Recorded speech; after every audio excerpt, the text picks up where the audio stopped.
Live and direct. It's Sway in the morning. Right here on Shade 45. All right, cool. Minnie Driver is here, and it's just amazing to be sitting next to you because I've been such a fan of your work over the years. I've always liked your personality, even in the characters you play. Sometimes you feel like by watching an actor that, you know, you could tell she would be cool to hang out with. And you seem like that. That is very nice to hear. Thank you very much. So well, you're very welcome. That's how I was raised. To be cool to hang out with? To be cool to hang out with, exactly. And you grew up in the UK? Well, I grew up between the UK and Barbados. Okay. So I spent a lot of time with my church-going friends, and then I spent a lot of time on the beach. But we always had a good time.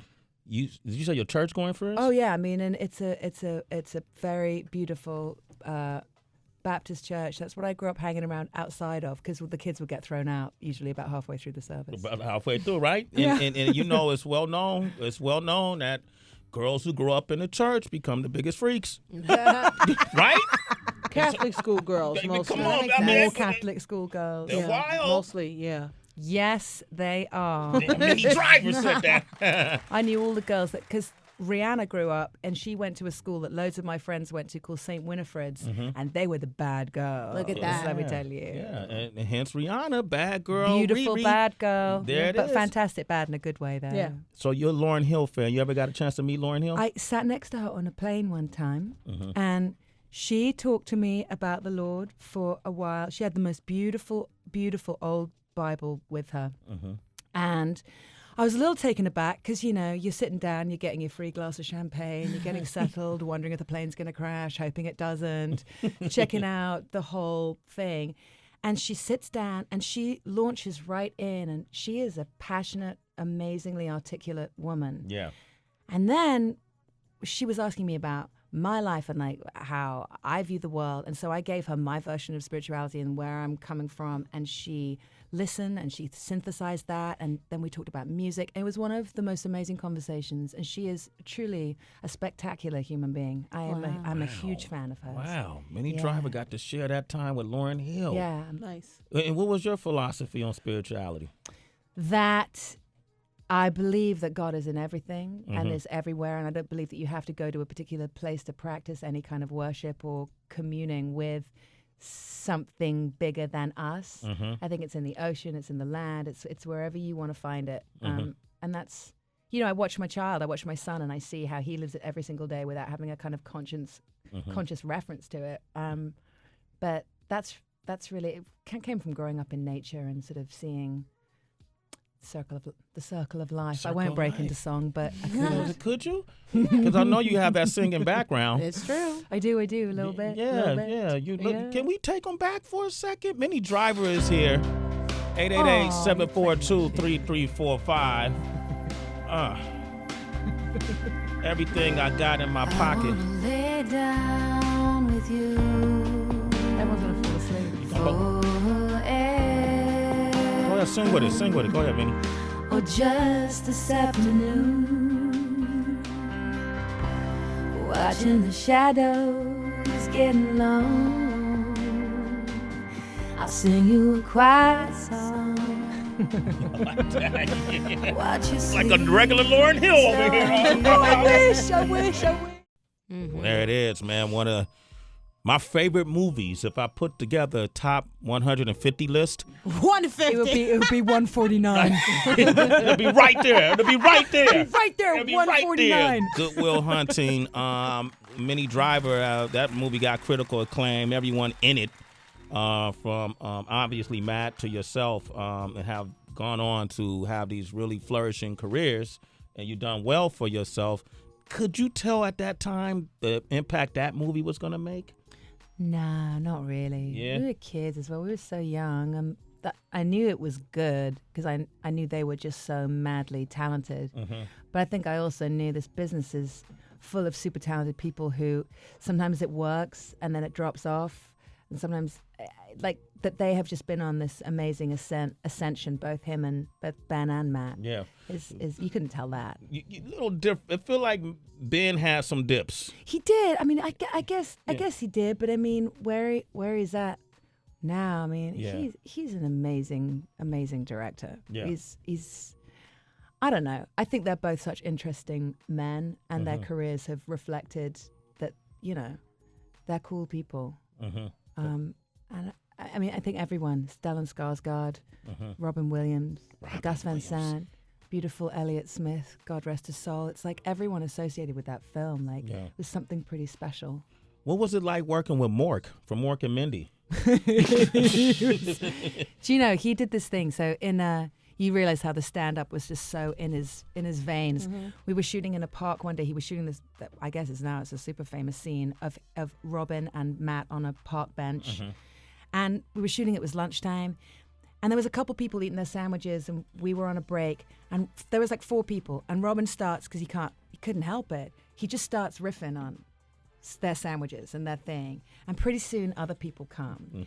And pretty soon there's literally 250, 300 people sitting there, and he's doing a stand-up show on our set because it's just in him to do that. And it was such a amazing thing to watch. I loved that movie. I used to go to the set even on the days I wasn't in because I liked watching what they were doing. That was a quality movie, man. Yeah, it's Good good Will one. Hunting. That's a great 149 on your list. 149, man. Solid 149. Sway mentioned how down to earth you are when you came in. Do you do Hollywood? Like, do you have Hollywood friends and you do the whole Hollywood scene, or you kind of just chill and stay to yourself and do your music? I do the Hollywood scene with the Hollywood people that don't want to do it as much as me. So it's super privately with a couple of people, yeah, but mostly no. It's like I'm a mom. I got a cool, lovely group of friends. There's a lot of cooking food. There's a lot of hanging out, and there's a lot of working, But I got a really nice life, but I don't really have time to go and know cool photographers and go to restaurants where I'm going to, put my shades on at 10 p.m. when I come out of dinner. Call photographers. Yeah. Do you believe that the people who are like, always the mainstay in the paparazzi world, like the Kardashians, for example, how do you feel about that kind of celebrity? I think it's like taking cues from cartoon characters, because there's nothing substantial that speaks to me in sort of my life as a human being on this planet that I could possibly learn from the Kardashians. Okay. I could see where the next $12,000 bag is coming from. Yeah. But that's not something that really informs me about where we are and where we're going. And it's kind of scary to me that there is such kind of there is such an icon status attached to that. It speaks scarily about our times. Is it an American thing, or this is all over the world? I think it it's must all be over the world. Yeah, but it's something. There's a talent in how they maintain their celebrity, wouldn't you say? I would say there is an extraordinary machine behind the maintenance of celebrity that is based on ephemera. I'll tell you something my dad used to say.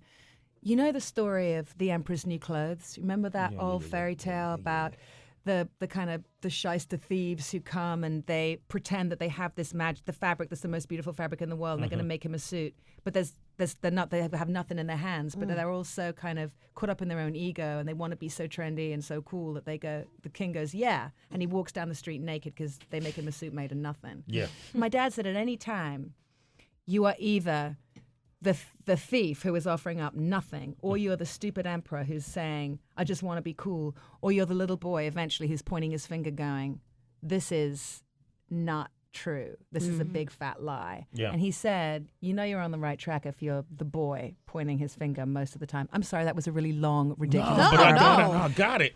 But did you get it? It clicked in the end. It seems to me that they are the Kardashians are the ultimate sleight of hand in our society, the ultimate Emperor's New Clothes. Like, we're all clapping our hands and going, wow, this is so amazing, at nothing at all. Minnie Driver, Sorry. ladies and gentlemen. That's a scene from a new comedy series. It's called About a Boy. And it's starring Minnie Driver, who's with us right now, and also David Walton, right? Yeah. Who plays Will. Yes. You play Fiona. Yeah. Now, let me get this right. Will is a singer-songwriter, right? Or he is. It's like he wrote this Christmas song that he's been living off the proceeds. He wrote like the most successful Christmas song ever, and he's been living off the proceeds ever since. He just has like a revolving door of sexual encounters with beautiful women. He grills a lot of meat and plays a lot of video games. He's kind of living every guy's dream. Grilling a lot of meat. He's grilling a lot of meat. Okay, and then Fiona, you played a mother of a 11-year-old, or how? Yeah. And who kind of likes Will, and then Will finds out about you. I mean, right? And then Yeah, he kind of. So I'm like a vegan, meditating yogi, a little bit self-righteous, kind of a neurotic mom, and I've got this kid who's really cool, but super, like, the other kids don't really like him at school because he wears weird sweaters and like talks about meditation. But he makes friends with this guy, Will, this man-child. And they begin this friendship, which obviously I don't like at all. And much hilarity ensues. it's just funny, right? It's funny. I mean, you could draw from a lot having a little boy now, right? Yes. Do you bring a lot of that to work? Like I mean, just like, you're a single mom. I know I don't judge how kind of annoying Fiona, the character I play, is, because I know how tough it is being a single mom. If you're working, you've got to take care of your kid, you're trying to school your kid, you're trying to raise them right. And so I don't really judge her, but she's a lot more overprotective than I am. Like my kid's funny and cool, but he's definitely an independent little spirit who's making his own way. It just seemed like if I was a kid, if you were my mom, I would just have the best. I feel like I would grow up smoking joints with you. You know what I mean? Like, Oh right? my God. Like, Minnie is gives that you cool? that cool thing, right? Oh my God. No? Oh my God. I'm not smoking weed with my kid Okay. anytime soon. I just kind of, just wanted to put things in perspective. I love it. That was paying you a compliment. Yeah. I definitely see you smoking weed with your kid. But this About a Boy airs Tuesday, so tomorrow night on NBC. NBC, I know. Come on, we're making. You get some money now. We're making exactly. Yeah. Finally. Yeah, NBC. Enough of these independent movies. All right. It's time to take a paycheck home. Yeah, 9 p.m. Eastern. Make sure you watch it. Can you join us for Celebrity Wire? Yeah, I think so. All right, let's do it. Minnie Driver is joining us. So if you want to comment, feel free to jump in. Tracy G got a bunch of stories. I do. Starting off with Ludacris. Remember a couple months ago, I feel like he was giving Gabrielle Union and Dwayne Wade a run for the headlines because it came out that he had a secret love child. Then reports following that said that Luda didn't have enough money in his own account to give child support. And now, currently, TMZ is reporting that he just filed legal documents trying to fight for full custody of his 2-month-old daughter, and he's turning around the tables because he's looking at the baby mama to come and pay him in child support. Smart move, strategic. I like that. You think so? Commentary, no? What does she do for a living, I wonder, that he could come at her for child support? Good question. Well, I she's would definitely love- not a celebrity herself, but I know she tweets people she's and a answers tweeter. questions. She's a professional tweeter. Is that what you're saying? Hey. But a lot of times it might be the environment that he can argue as a father that he doesn't want to. I don't know what this woman's environment is like, but you can make a good argument, depending on the environment. If he lives in a stable environment, that he may be able to assume full responsibility for I the wonder child. why he's got no money. You think that like publishing on all of those records would be significant? We just pulled up that baby. I ain't even gonna talk this Justin much. Bieber? I don't believe Luda doesn't have any money. I don't believe he doesn't either. You know, Yeah, he probably doesn't want to give it to her because she has ill intentions. Yeah, I wouldn't either. Yeah. Depends. It depends. so I'm trying to complicated. trigger Oh my you God. right now, Minnie. I I'm see you every time I say I know something. You're like, trying, what? You're trying. I'm trying. I know you got. I know you're a single mom. So I'm feeling bad for everybody involved. I'm feeling bad for. I can't believe I'm saying these words. I feel bad for Ludacris that he's having to fight for full custody of his kid, and I feel bad for his baby mama, but mostly I feel bad for the baby. What a baby. They're a Minnie Driver, ladies and gentlemen. Okay, so in other news, on Friday we learned that Garcelle Bouvet, who gained a lot of fame from doing the Jamie Foxx show, she was fancy, of course. A lot of men loved her. And now recently she was doing an interview of Hello Beautiful, and she was talking about how she tries to keep herself classy, even though she knows a lot of people recognize her as a sex symbol. And then it ended up with her giving some tips to Beyonce, who we know has been completely embracing her sexuality with this new album. And her quote was, "I love Beyonce. I think she's beautiful, but I think there has to be a fine line where you take responsibility for what you do. I think it's good to be sexy, but sexy can come across in so many different ways." And then she went on to say you don't have to be grinding all the time.